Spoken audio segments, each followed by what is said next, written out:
you want to go in our Facebook group and see the comments as well. Was that College Pick'em with Wes and Jonathan name? And then you can see the comments on your Facebook Live as well. Welcome to a special Sunday interview edition of College Pick'em with Wes and John.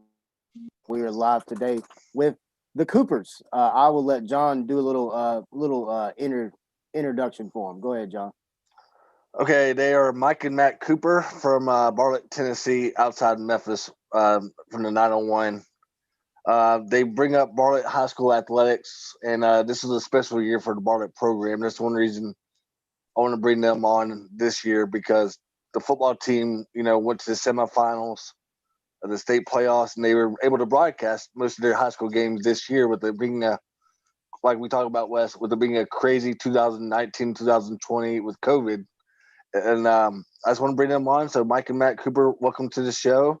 And the first question that we got for you guys, talk about a little bit about your website of kptr.com and how it got it all started. Well, it basically started in December of 2000, 20 years ago. Matthew and I, along with Ken and Eric Opperman, were at the Centralia Holiday Tournament, and Bartlett was one of the participating schools. And up in Southern Illinois and in Western Kentucky, most all the towns have a radio station that follows the local high school and breasts their games. And of course, that was no exception there. Matter of fact, there were several towns have a radio station that of the teams that had stations that would follow them. And WRXX in Centralia, they were the voice of the Centralia orphans.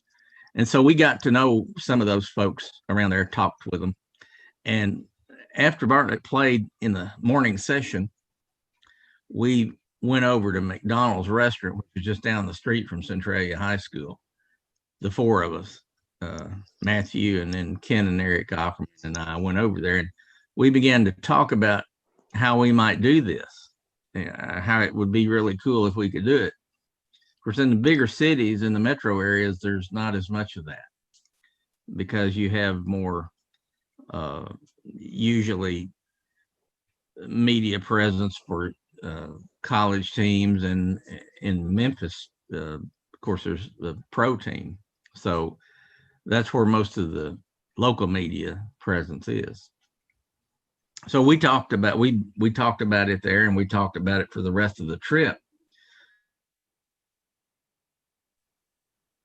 But we continued to discuss it, and we looked into first seeing if there were any radio stations that might be for sale. Well, there were not in this area, not in the Memphis area, but even if there were, the price would have been way more expensive than what the four of us could come up with. I mean, it was just not feasible at all.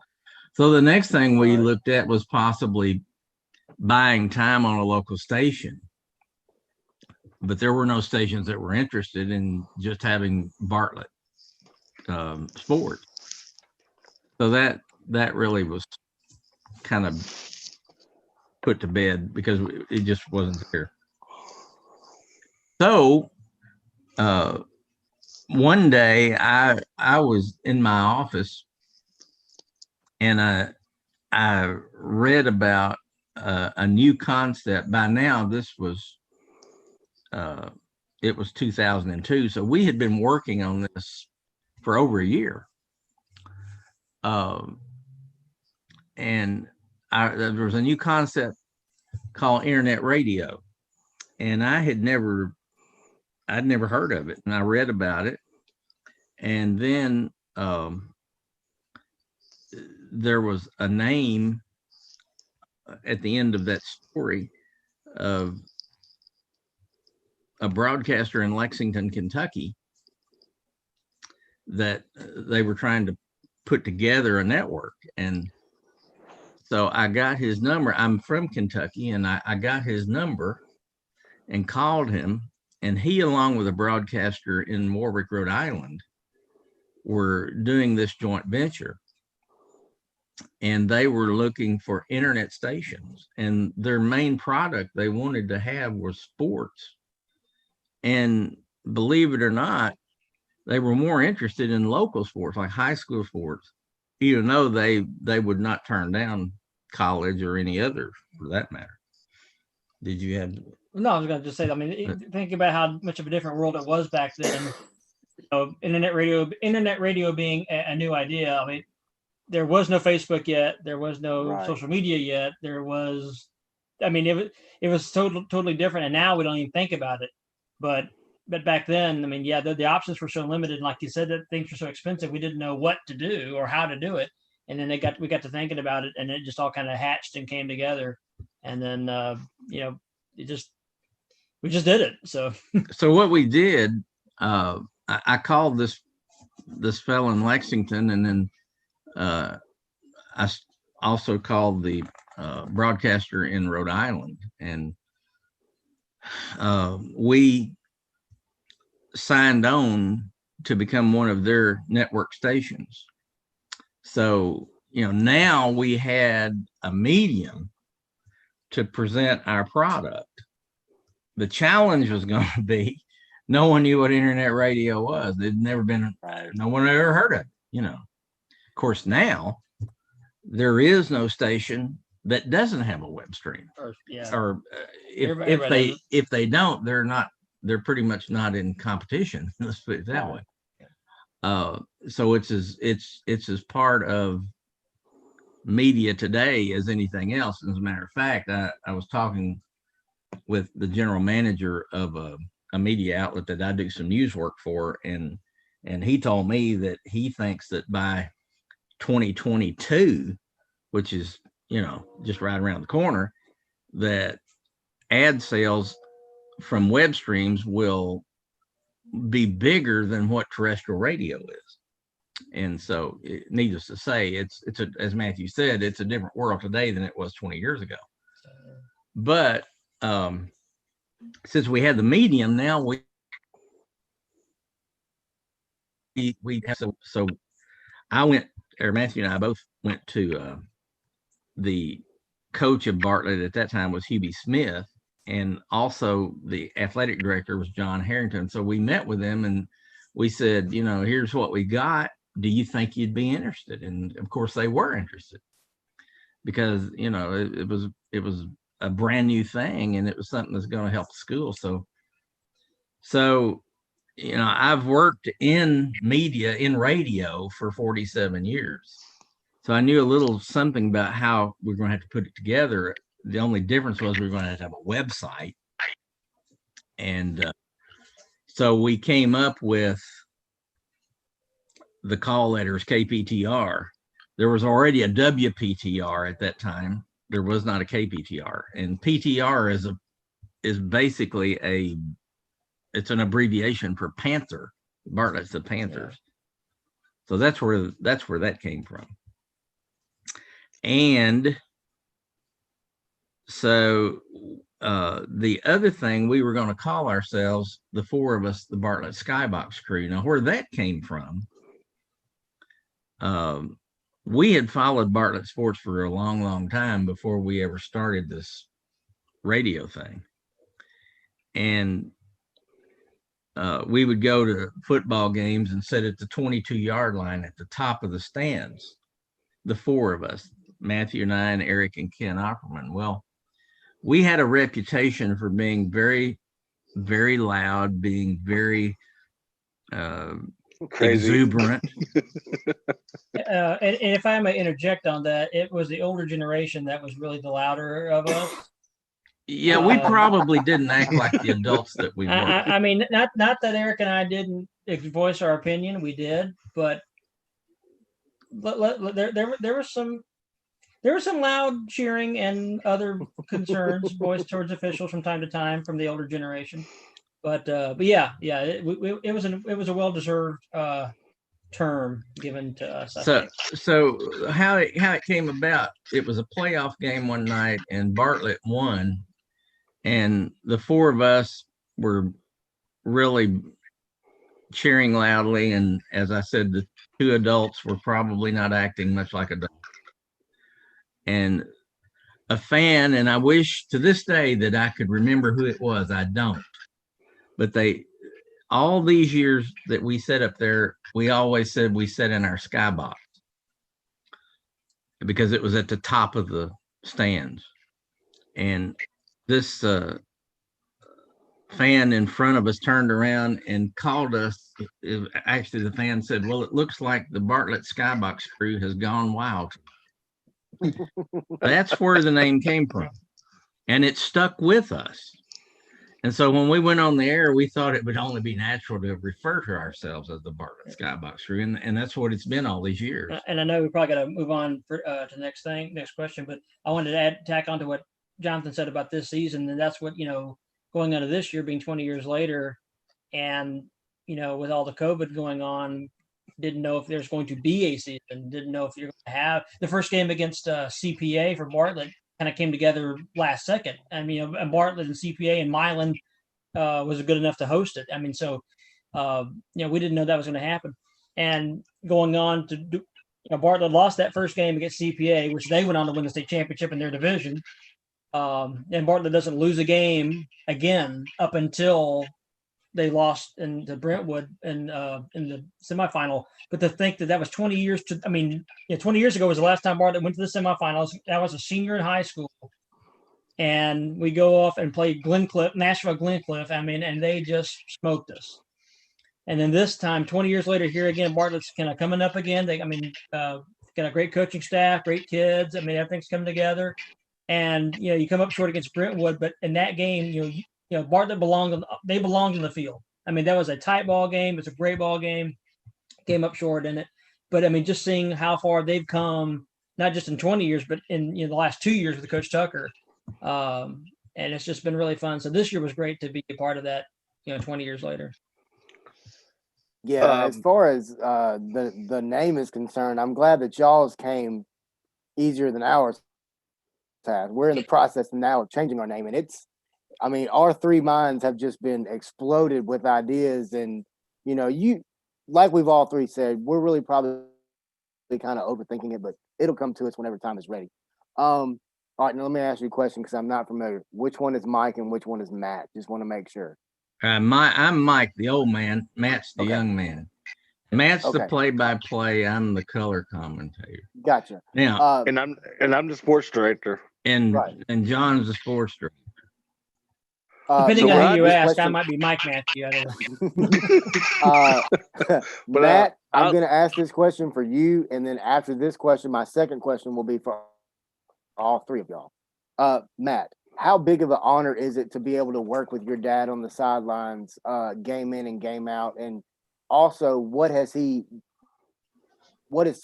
few things that he's taught you about the business? Well, growing up, your dad's always here growing up, right? So you don't know, nobody gets to do this, right? I mean, not everybody gets to just during that time with dad, right? I mean, no matter what you're doing, if it's just hanging out or fishing or doing whatever. And this is something that we both enjoy doing, not just for Bartlett, but we enjoy doing period. And knowing that he spent a lot of time doing this, before I was even around. He and my mom actually, almost they didn't meet, but we did. They got to know each other a lot better when they were doing college radio at Murray State. So, and Paducah Community College. So radio's been a part of the family, I guess, for a long time. But in terms of what I've been able to learn, when I started doing this with Dad and Eric and Ken, I was just kind of I'm not saying the low man on the totem pole, but I was just keeping the book, and I was filling in with some color commentary here and there and different things. And then when Eric took a different job and I kind of got bumped up, started doing play-by-play, I was getting in a lot more time behind the mic, and he was teaching me things about the business and things, what to do, what not to do. And I learned very quickly that and there are others in the business in much higher levels of broadcasting than I am right now that have learned the hard way. And I learned it early on, is to always assume the mic is hot. Anytime you've got the microphone in front of you, assume it's on. Some funny bloopers can happen and some careers can end. So you have to be very careful. But we've seen that happen, unfortunately. I mean, funny things and not so funny things. But yeah, definitely always assume the mic is hot. And then also, I mean, just the professionalism aspect of it. I mean, you have to learn very quickly when you're doing play-by-play that you can't be a fan anymore. I mean, you have to be excited. You have to be, excited. You have to be informative. You have to be on top of it, but you can't get sucked into the moment so much that you forget what you're doing because you're describing it to people at home. Right. So, what I had, and Dad mentioned this, and I had other broadcasters mention this, is just if you have somebody in your mind, like almost like a portrait in front of you, like you're describing it, like if John's out there, and then like John, I'm describing this game to John. Everything I'm saying is to that one person, despite the fact that there's probably thousands of people listening to you. So keeping in mind the professionalism aspect of it, always be aware of what you're doing, who you're doing it for, why you're doing it, and everything kind of runs smoothly after that, even when things don't run smoothly, because in radio, something's always going to go wrong. And so you got to adapt and keep on rolling. But yeah, I learned a lot about that. Yeah, I've always kind of equated radio commentary. I'm a big wrestling fan, and Jim Ross is an iconic voice. And Jim Ross always said, when you're live, there's no net. So you just got to take it with the punches and keep rolling. He said, and that mic is always on, no matter if you know it or not. So my second question is to all three of y'all. What made, John, let me start with you. What made you get into the radio sports? I mean, I know obviously you're a huge Bartlett fan. I mean, you're known as Bartlett John. I don't know that it gets any more of a Bartlett fan than that. But what made you get involved with the Coopers and also with Bartlett Sports in their radio broadcasting? Oh, wow. So it all started kind of when I was like 8 or 9 years old, when I used to go to the basketball camps with Hubie Smith and John Harrington, because they're legends in Bartlett. They were basically, they won so many games under Bartlett. Let me just say, like, when I was like 8 or 9 years old, it really started when I went to the basketball camps under them. And then fast forward to I went to a basketball team camp also at Bolton High School, which that's a rival school, but I went to them as well because I didn't know where I was going to go to school for high school, because with all the city annexes, or somebody might be moving out to the country, they might be going to Bolton, so you never know. So fast forward to my high school career, when I managed a basketball team under Hubie Smith and John Harrington. My sophomore year, I tried out for the freshman basketball team just for the heck of it. If I make it, great. If I don't make it, I know it's all about fun because I know the coaches, that type of deal. So my sophomore, junior, and senior year of high school is where I managed the basketball team when we went to sub-states, region championships, you name it, district championships, and everything like that, and road trips and up to Mumford for district basketball games. So my junior year, I was struggling in Spanish 2 and geometry. Spanish 2 and geometry. So basically, my second half of the semester, I couldn't really catch that many basketball games because I was either going to tutoring or studying or anything like that. So I just basically approached Coach Hubie and Coach Harrington and said, "Hey, nothing. I hope y'all understand, but I really cannot catch that many basketball games the second half of the semester just because I was struggling in both classes." Because they always say junior years are your hardest year in high school. So senior year, I was helping, so basically I just told him, I said, "Hey, I cannot catch that many games." So I listened to the games while I was in high school, basically. If that makes sense. Yeah. So my senior year, I basically helped them out a little bit after the games and just talked to them and said, "Hey, I appreciate what y'all do for us. I basically look up to y'all one day. Hopefully I can become a part of y'all." Yeah. So I think Mike might have approached me my freshman year in college at Southwest, and I'm like, do I really want to do school and broadcast? In the long run, I thought about maybe going to school and do like journalism, broadcasting, but when a family member tells you hospitality is good for you, you got to take that chance and see what happens. Especially when you don't know when broadcasting and journalism could get you like with the pay and everything like that. Right. So I got approached by Mike. I think it was the fall of 2005, like 3 weeks before school started, and they asked me if I want to become a part of them. I'm like, hey, if y'all understand with me, I'll try to show up when I can. I can show up every Friday night because I wasn't really working like a job at all. I was probably working at like at Toys R Us, the bowling alley, or somewhere close to that. Right. So I was like, yeah, Friday night's football season. I'll basically become a part of y'all. Absolutely. I'll do it with y'all. I have no problem whatsoever. So basically it all started my freshman year, and then throughout my college career, I started going to more football games and more basketball games and baseball games because they do football, basketball, and baseball. So after college, officially after I graduated college, I had a more flexible schedule where I could basically become more flexible to them. So now, after about 2008, 2009, I think my first ever road trip with them was up in Carbondale or Centralia or somewhere like that, or even like to Nashville for like a baseball tournament or something like that. And I'm like, this is just something I enjoy doing part time. I know it's all like we talked about, Mike and Matt, and when the coach QB Smith brought it up to us as well back in high school, it's all about the kids. Me personally, that's how I get all the kid motto from them and from previous coaches and previous writers. Because if it wasn't for these kids that don't have, for example, like we talk about with some of these athletes, like with Kendall this year, Wes, if people don't actually go to these games and support the kids and write about them or even share a story with them or say, hey, or even talk about them on Twitter or Facebook or Instagram or whatever platform they use, it's basically they don't get enough looks by that. I mean, they get enough looks as it is, but they need more publicity out there.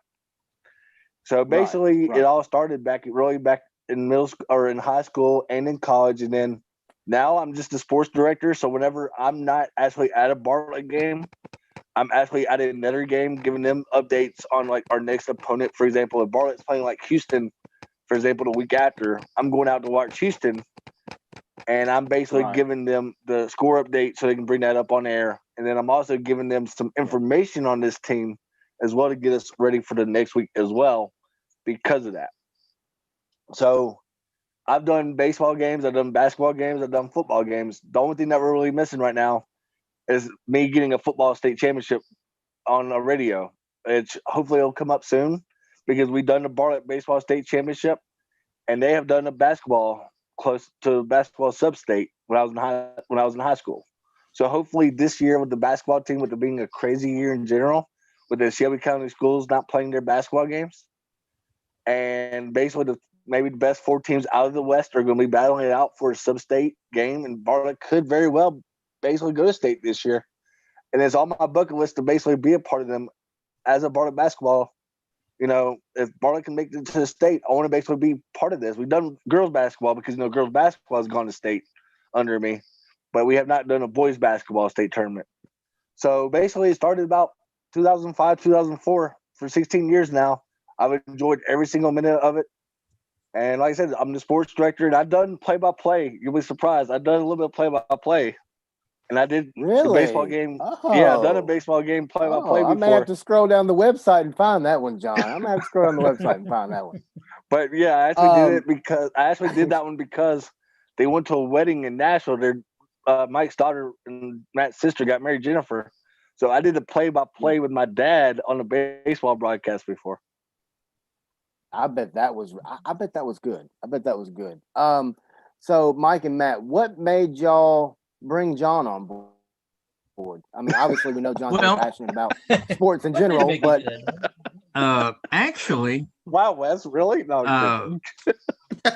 See, we went on the air November 17th, 2002 at Harding, and if I'm not mistaken. Yeah, it was at Harding Academy in Memphis, and anyway, we had been on the air for about 2 years. And which, before I forget it, I want to tell this. Ken Opperman, our partner, always said that November 17th, 2002 was a banner day, not just because KPTR went on the air that day, but it was also a banner day for West Tennessee officials because everything got a whole lot quieter at games because we weren't yelling at them. We were on the air and we couldn't do that anymore.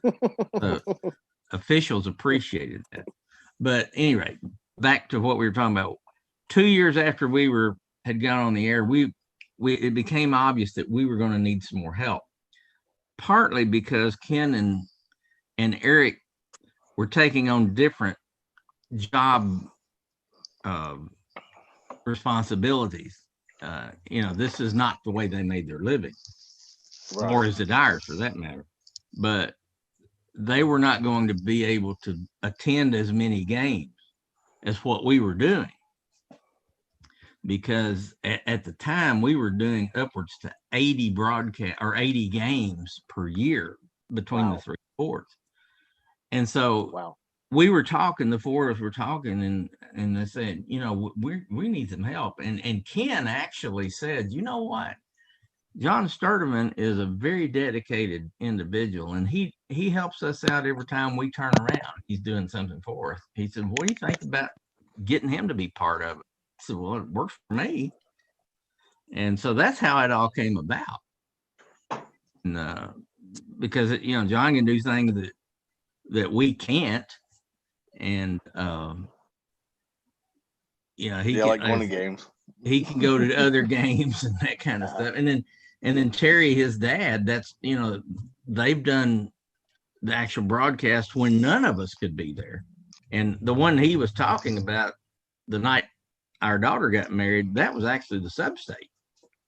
Oh, wow. Baseball sub-state. It was a big game. Wow. So, and that's how it all came about. Mm-hmm. Christian, do you have anything for him? Yeah, as someone who's done play-by-play in college here in Clarksville, Arkansas, and currently doing color for the high school team at the radio station, what advice do you give someone just like me who's just starting out in radio?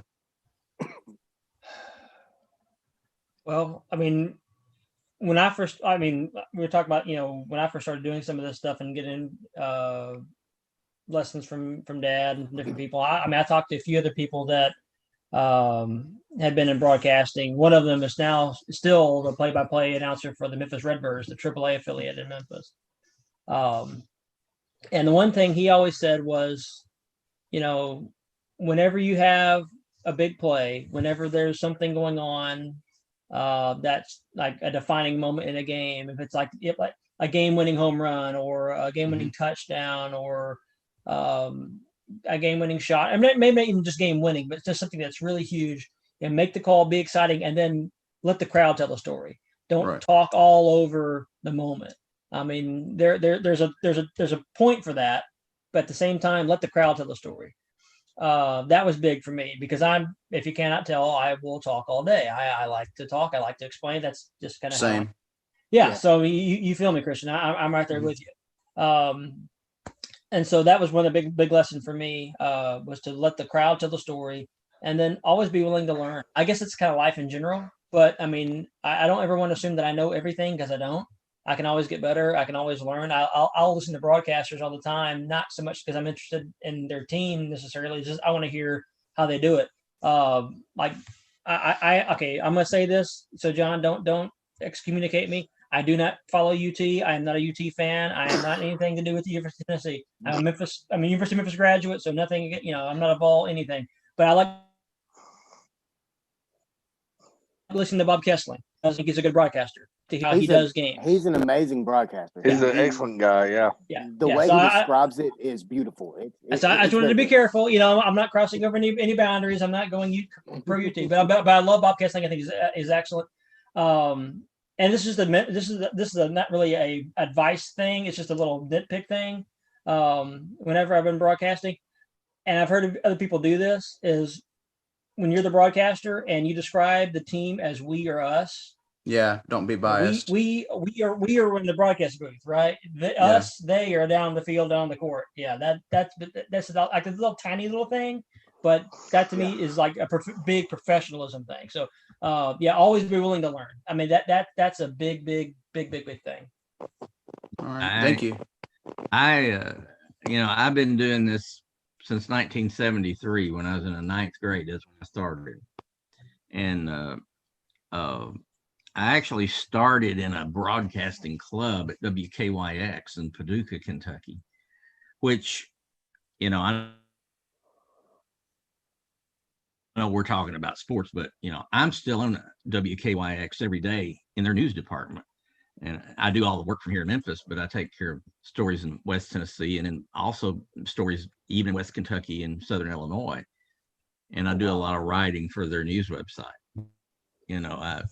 I think it's kind of cool that I'm still on the station that I started on 47 years ago.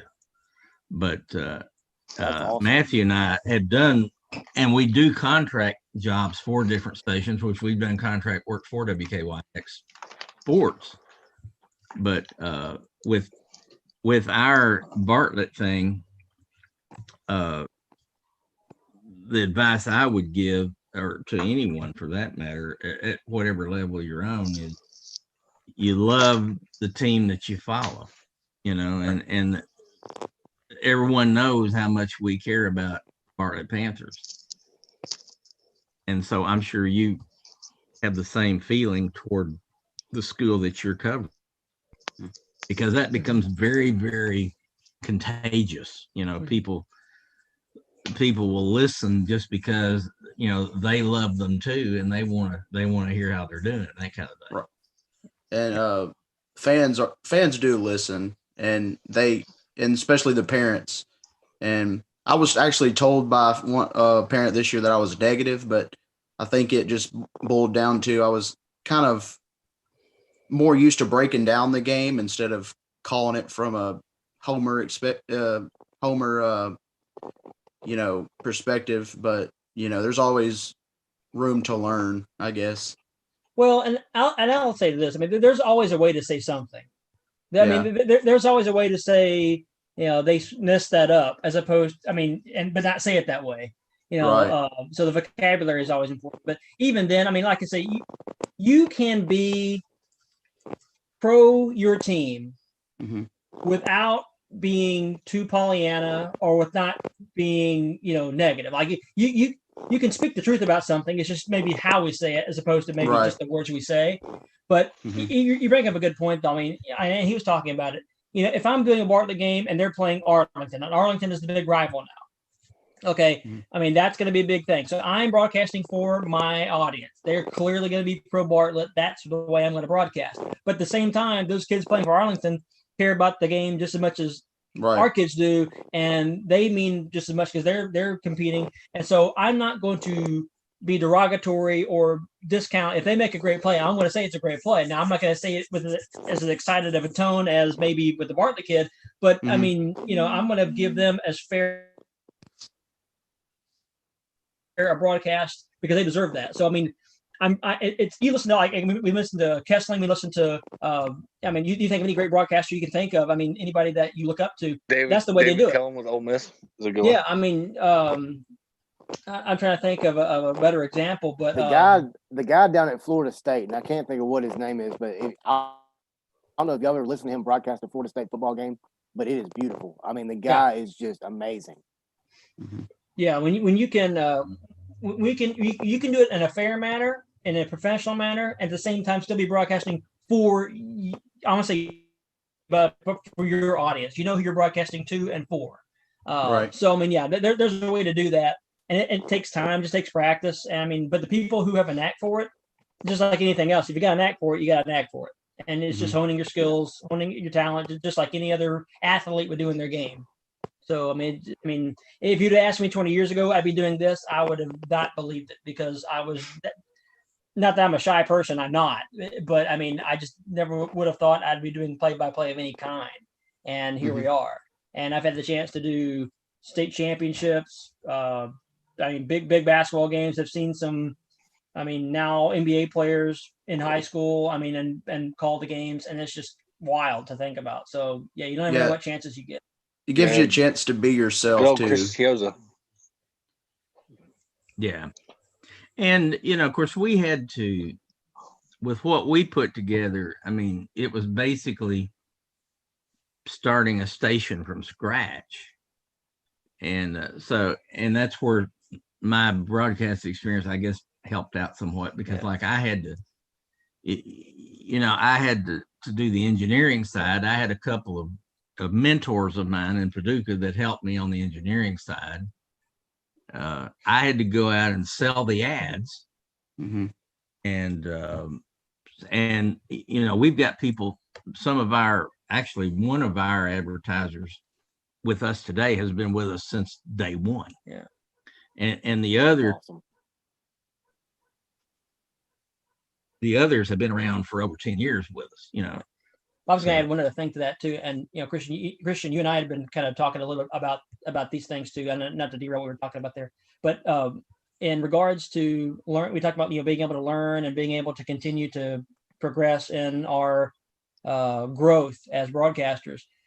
But one of the biggest things also to add to that, guys, is don't forget to bring your personality to it. I mean, continue to learn and continue to grow and continue to take advice from people, but take your personality and plug it into it, because we can't be just, robotic automatons of other people. We can take, bits and pieces of that, just like coaches take bits and pieces from other coaches, but always be yourself and, and insert your personality into it and have fun with it. Yeah. All right. Here's my question for both of y'all real quick. Go ahead, John. Okay. This is a 2-part question. How many games have y'all actually broadcasted for Bartlett alone? And I know y'all did a little bit of Arlington in the past as well. But all right. Real quick, and then We've what is done, your favorite? Go and ahead. What? So my second part question was, what is your favorite football, baseball, and basketball game that you have covered as well? All right. We've done 1,418 Bartlett broadcasts.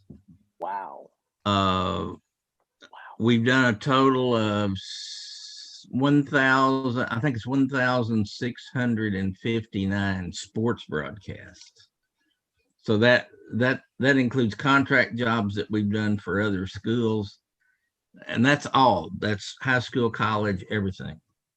And then we've done on the station itself, we're just shy of 2,000 broadcasts, everything. Now that's sports and talk show, you name it. We were the first internet sports station in the state of Tennessee. And as far as the research I've done, now I may be wrong about this, but at least what I've been able to research, we were the second station to have a web stream. The first in Tennessee was WSM in Nashville, the big country station, and we were the second. Now, there may be another one that I haven't found that beat us into web streaming. I don't know. I know it doesn't really matter, but I'm just saying we were in it when nobody knew what it was. Let's put it that way. Right. And then, of course, I think we have a little AM community radio station on 1700 AM that's been around now for how long, Matthew? About 6 years, maybe, something like that. Of course, there aren't a lot of people that listen to that because our power is so low. We're limited as to the amount of power that we can put into the thing, but it is there. But our big thing is the web stream.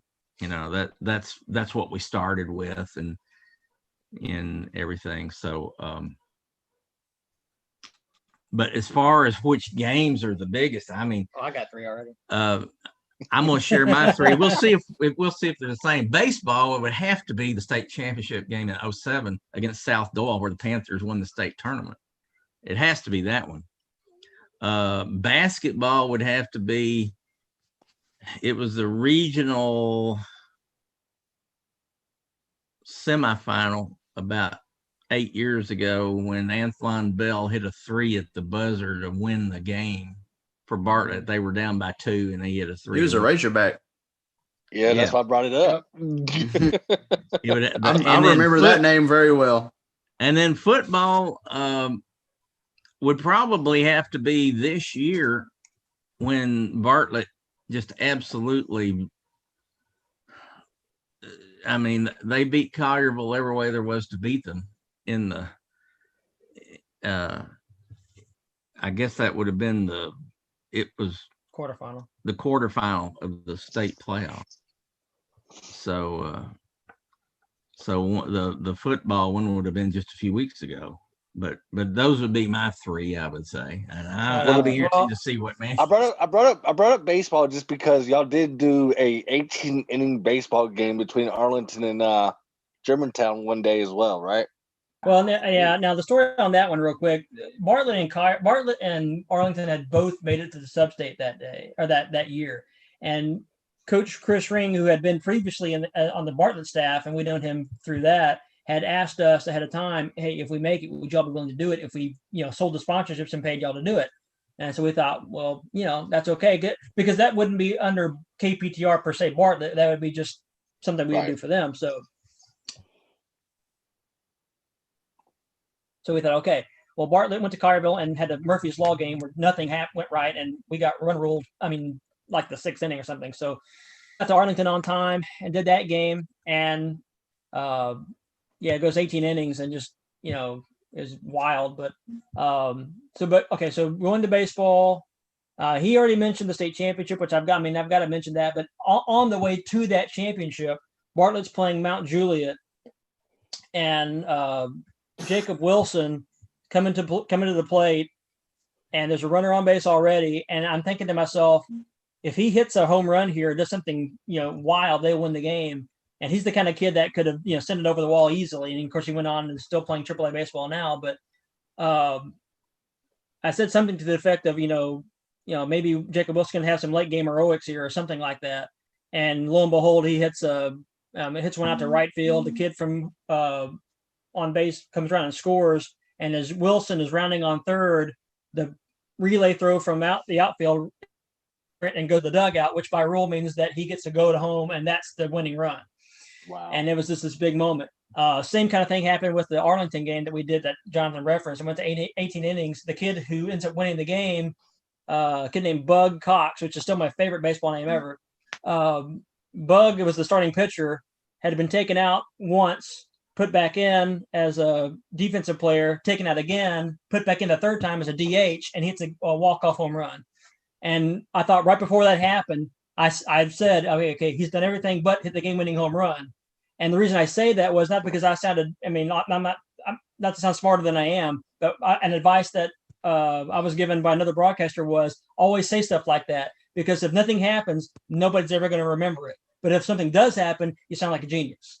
And so I always remember those two things. So yeah, but that definitely the South Oil game he mentioned for baseball, but also the Mount Juliet game for baseball.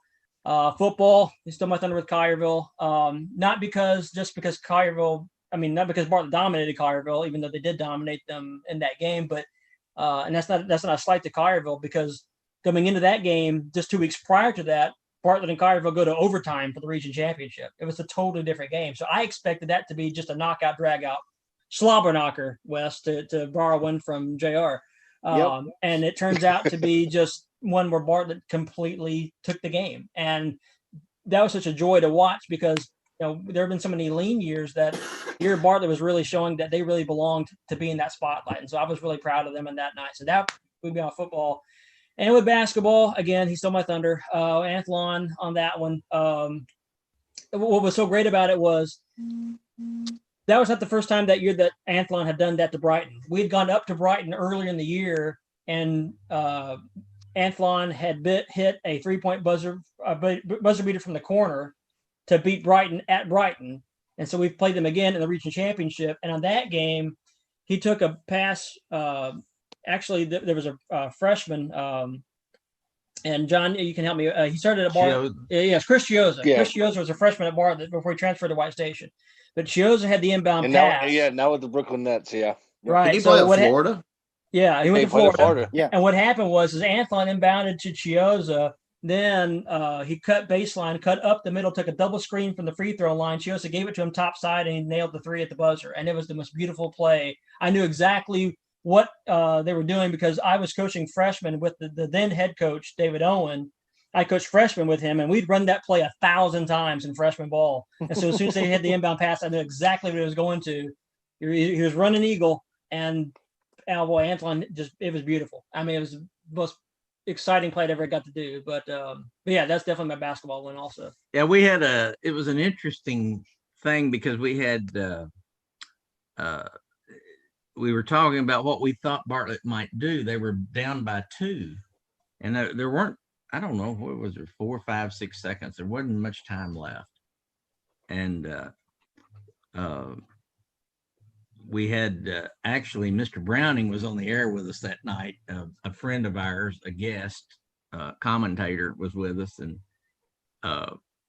he said, and Matthew both said, we believe that Bartlett with Antoine Bell has the shooting to be able to go for the win here. And I said, no, guys, I disagree with you. I think they're going to pound it down low and go for the tie and maybe get a and one, but for sure go for the tie.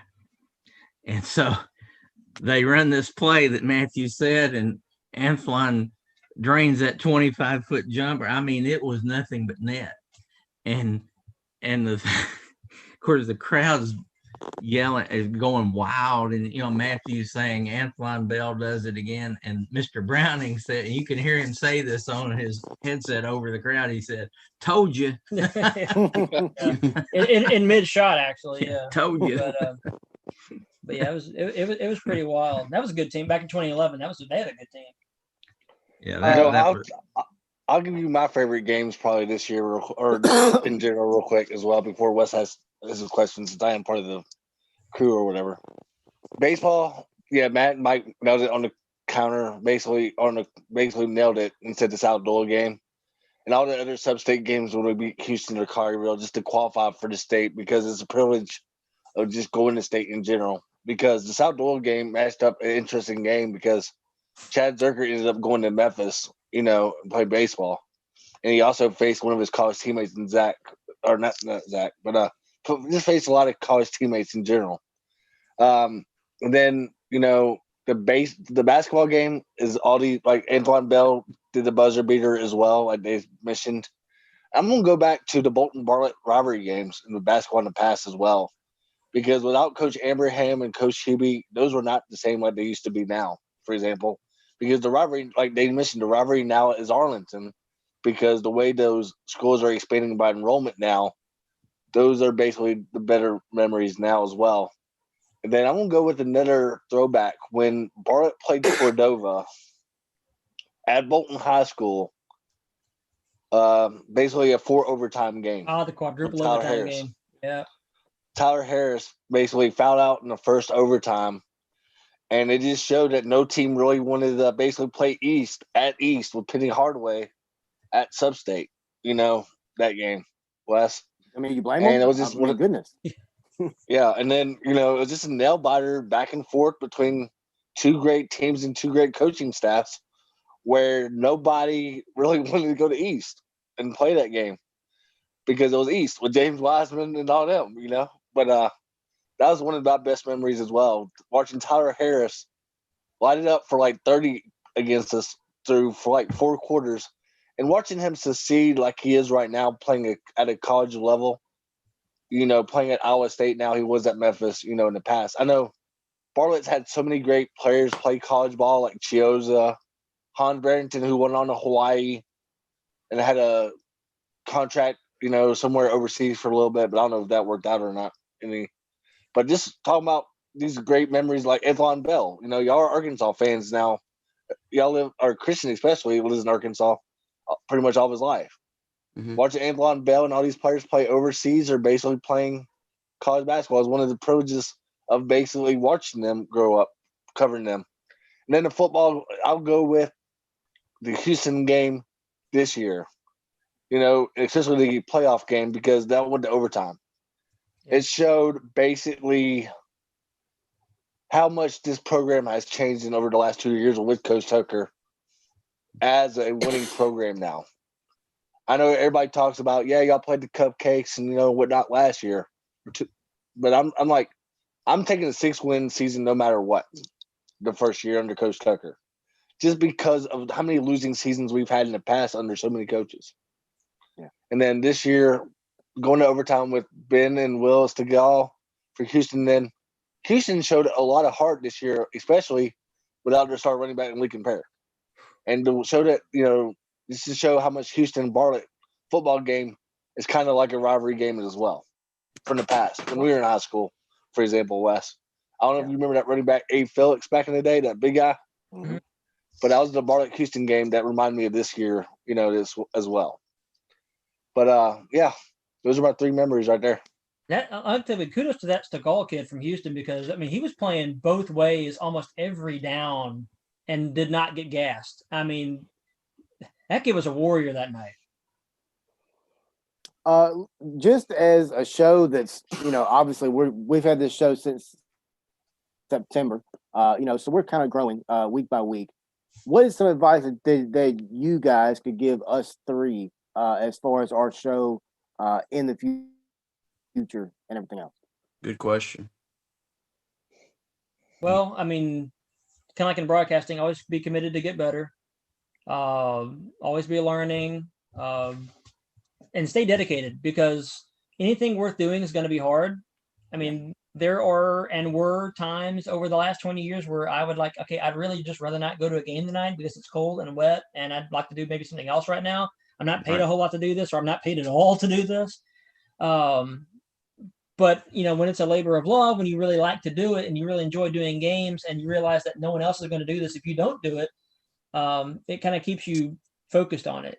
So stay committed, stay the course. You've got a vision for it, and stay true to the vision. That vision can change somewhat, and that's the nature, especially of technology. Like we talked about, it's a different world in 2020 than it was in 2002. But stay committed to it, because when you love what you do and you have a dedication and a passion for doing that, then stay the course, because there will be rough patches. It's just the nature of the game, but stay committed. Yeah, I'd agree with that. We, when we came on the air, we were on this network, which it was known as iHigh in those days. It later became Easy Stream, and there were only 5 stations in the whole United States, and we were one of the 5. And I never will forget, after the first, maybe 10 or 15 games, the engineer called me one day and he said, "You know what? Y'all are having upwards to 50 listeners per game." And I said, I thought, well, what's he going to tell me? We haven't got enough. It's not worth their time. That didn't sound like very much to me, because the only frame of reference I had was terrestrial radio, because that's all I'd ever known. And he said, 50? He said, "This is unbelievable." He said, if people have 5 or 10, they're happy, and y'all are having 50. So that was great, And so anyway, like Mandy said, we just kept going. I mean, there's been nights it'd be cold or raining or snowing or telling what. Well, not in Memphis. Or like in the case of Atlanta one day, we were in a tornado warning. Yeah, I texted them. Gosh. Yeah, but twice in that trip. Yeah, but I'm saying, you just go, you do it anyway, whether you really feel like doing it or not. That's how you do it. But we've been amazed at we have a very big listenership. Like the 9 football games we did for Bartlett this year had 4,051 listeners. I mean, that's like 450 per game average, but the Brentwood game had 855, and then the most we ever had listened on one game was in 2015 at the state baseball tournament. We had 1,470 listeners on one game. It almost crashed the system. That was wild. It actually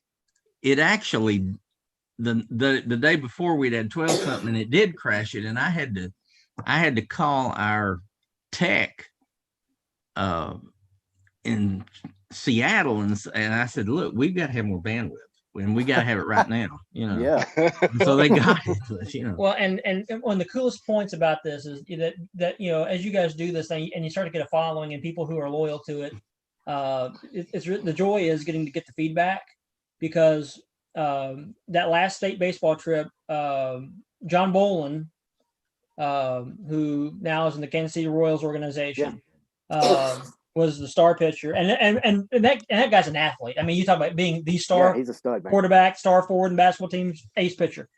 Well, he's pitching in this game, and it's a do or die game. And after we won this one particular game, ended up losing one game shy of the state championship game itself. We had to come out of the loser bracket. But I got back to work. I work at Bartlett High School. I'm in the special education department there.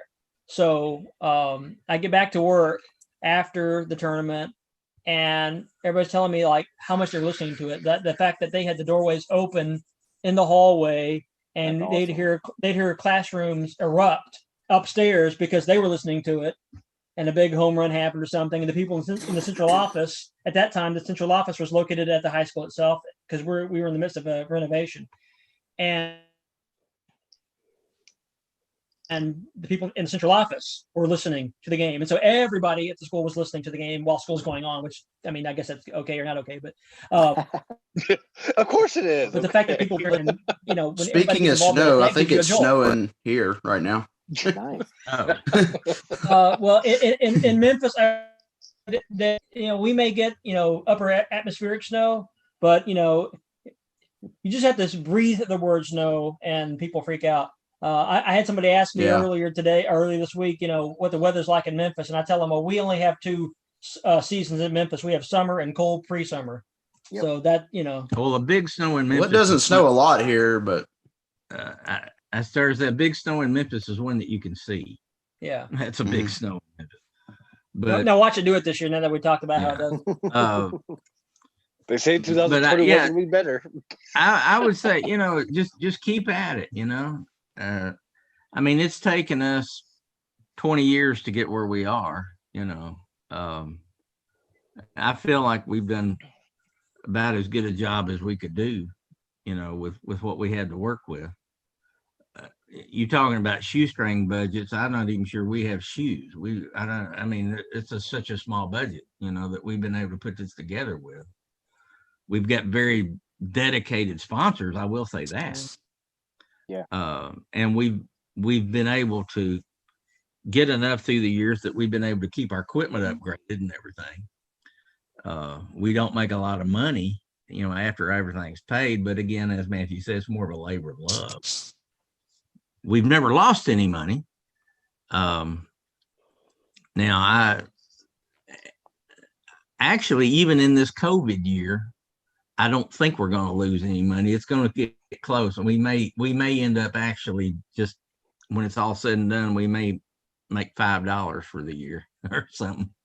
But that's again, we didn't start it. We didn't start it to be a big money making thing. That wasn't the reason we did it. Well, radio doesn't make a lot of money to begin with. It's no. I started saying, I've been in it 47 years, and you're not in radio for the money. I promise you. Yeah. Well, I mean, if you look back at the memories you've made, it really it equals out to money. I mean, right. But if I could say this, like, I've not spoken with Anthlon in many. I mean, I know he's going off and living life and doing his own thing. But if a kid like Anthlon could go back one day just on a whim and find that game and remember that moment of when he released the ball and shot the shot and hearing the play by, if a kid can hear that and feel big time. Now, granted, Anthlon's gone on and played in the SEC and he's done big time things. But even if there's a kid that maybe he's not going to be a D1 baseball or basketball player, and and there's nothing in the world wrong with being a good high school athlete. Nothing in the world wrong with that and going on with your life. But if maybe he has a big game and he goes home and gets to hear that and feels big time for a minute. I mean, and gets that surge of adrenaline. That's the whole point, right? And make a kid feel big time, because he is big time. That's important. So that's kind of the whole kit and caboodle. That's a good point that Matthew makes. On our intro, there's 5 plays, and this was made several years ago, but I went and edited in what I felt like were the 5 biggest plays or calls that we'd ever made of plays. And one of them is that one that Anthony hit that game-winning shot, and you'll hear that on the intro. If you listen to one of our archive broadcasts or listen to a live one, for that matter, if you hear the introduction, you'll hear that. That's one of them. But like he said, I mean, you've got games that people can go back and hear and listen to it because it was so exciting or whatever. And we've been able to, like I say, most of our broadcasts have been for Bartlett. Of the sports, 1,418 out of 1,659, I think it is, have been for Bartlett. So most of them are Bartlett. But we've got to do other high schools, other colleges. We did the Gulf South Conference softball tournament for KCAB in Russellville, Arkansas. And that was Arkansas Tech that we were on there with that bunch from, I guess that was about 2012 or somewhere back in that 2011, 20. Yeah. And then we did a contract job up, as I said, in Paducah for WKYX and then WPAD, which is a sister station of theirs. For my high school, it was their last year before they were consolidating for their basketball season, and that was a lot of fun because that's where I grew up, and so we got to do that, and that was a challenging year, and because we would have games in Paducah one night and in Memphis the next night. Well, that's a 2-hour and 45-minute drive, and so we were on the road a lot that year. Back and forth. But it was a lot of fun, to do that. Now, John, I got one more memory for you. I don't know if you remember this one or not. This is on the intro, and I fought tooth and nail to keep this off the intro because it's the only one where Bartlett loses on the call. But they didn't know they lost. I know that, but y'all know that now. So anyway, so it was a great call. So Eric Opperman was making the call on this, and what happened was we're at Centralia, Illinois. This is early in the broadcasting cycle, but they're playing O'Fallon, Illinois, and Bartlett had the ball previously. Corey Smith, who would have gone on to play Division II basketball at Christian Brothers University. Corey's got the ball, hits a 3, and is fouled, gets a 4-point play. Bartlett goes up by 2. O'Fallon gets the ball across half court and calls timeout. And 1 through 4, they are great 3-point shooters. So Don Deaton, who's the head coach of Bartlett at the time, he tells everybody, lock everybody down. And they have everybody on lockdown. So O'Fallon gets the ball in to their 6'7" post player. Yeah, it's like 6'6" post player who's never hit a 3 in his, well, I don't say in his life, but then he'll hit a 3. In that season. I don't think he had ever taken a 3. He had never taken a 3. Gets it from 30 feet out and buries it at the buzzer. Who had never made a 3 in a game, according to their coach. And it was a gut punch kind of a game, but a great call Eric made. Anyway, but it's on the broadcast too. So I think you remember that, John. Yeah, I remember it because I was there too. But yeah. Anyway. But were you okay? People, how far back can people actually go back to 2002 and listen to the games? Well, not on the site anymore. I've still got them, and I could probably look them up and find it and get it to somebody. But so, how far back can they actually go back? Right now, they can go back about a year and a half, something like that. We were forced to change over providers, and when that happened, we lost the ability to go that far back. But like he said, we still have access to them, so we do have them if someone's interested in what's a particular game. They're just not on demand. Yeah, I just have them. I'd have to get them recorded, or I'd have not record it, but copy it. Yeah. Now you got to understand. I still say record and stuff like that. That's the old terrestrial way of doing things, and the old analog way. If you could dig that baseball game with John and his dad up, I'd be very, very, very interested to take a listen to it. Seriously, I really would. I could probably find. it's different. We talk about technology, like everything now is on little digital record. We do plays of the game and replays. Yeah, it's all on digital recorders. Man, we walked into Harding that first game. We could have had a Trans-American van line pull up behind us. We had like suitcases full of cassette tapes and analog equipment, and we actually did plays of the game rewound on cassette tapes on day one. It was crazy. So it's different now, but yeah. I looked up and I didn't know what. Yeah, go ahead, send the tape tonight. It'll be okay. Yeah. I tell you, the first time we did a live broadcast, because in the early years, a lot of the games were not live because the gyms around here didn't. The only way you could do it was with a phone line, and they didn't have phone lines in these gyms. Right. I mean, Wi-Fi was unheard of. I don't guess it had been invented, or if it hadn't made it to Memphis anyway. But